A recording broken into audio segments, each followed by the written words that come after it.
Сразу после казни Шехзаде Мустафы события в истории развивались не менее трагично.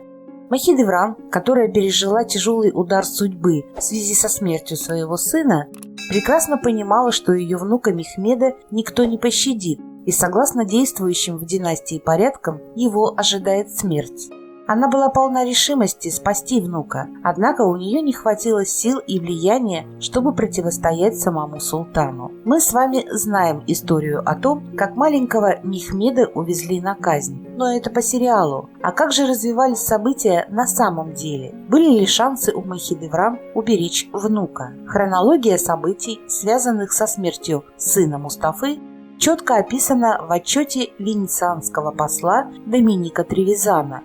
Он заменил на своем посту венецианского байло Бернардо Наваджера при Османском дворе. Давайте узнаем правду его глазами. Согласно отчету посла, Сулейман не планировал казнить внука, но события, которые последовали после смерти Шехзаде, не оставили ему выбора.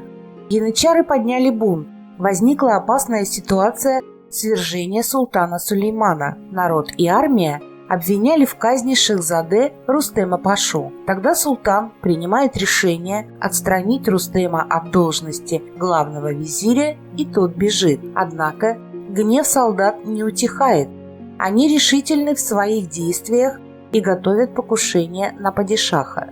Янычары не планировали усадить на трон кого-то из других сыновей Сулеймана. Первое, чего они хотели – свергнуть действующую власть. Второе – возвести на трон сына Мустафы Мехмеда. В это время Махидевран обращается к султану.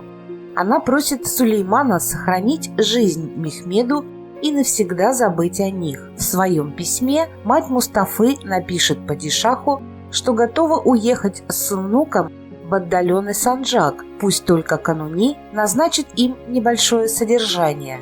Она пытается убедить его, что если так произойдет, она сделает все, чтобы султан никогда больше о них не услышал, и сердце Сулеймана тает.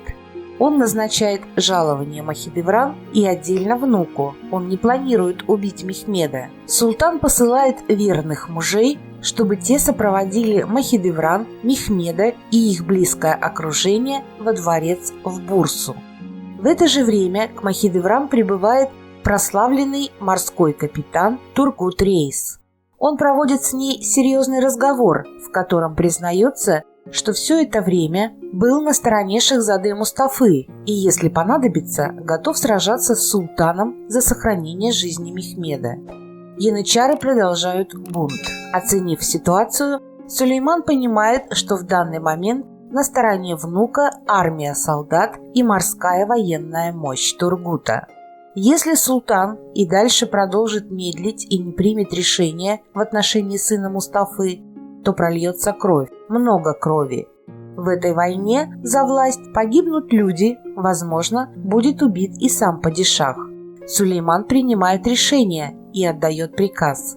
Доверенное лицо султана Ибрагим сопровождает Мехмеда в Бурсу. Кстати, исторически есть догадка о том, что этот Ибрагим тот самый Евнух Паша, который впоследствии станет мужем Фатьмы Султан.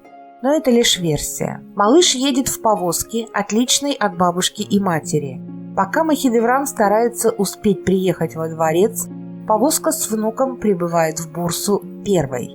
Ибрагим и Мехмед входят в комнату, и Паша казнит Мехмеда удушением. К этой казни не были даже привлечены палачи. Нужно было сделать все очень быстро, пока не приехала Махидевран.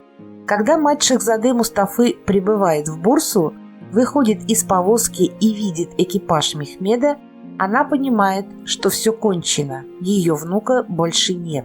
Вот так развивались события по мнению венецианского посла, который был пришвартован в то время к Османскому дворцу и видел все, как он утверждает, своими глазами. Махидевран проведет остатки жизни в нищете, пока взошедший на трон Селим, сын Хюррем, не восстановит ее права и не назначит достойное жалование. А на сегодня все. Не пропускайте главное, подписывайтесь на канал и посещайте вкладку сообщества, чтобы узнавать про Османскую империю то, что остается за кадром наших видео.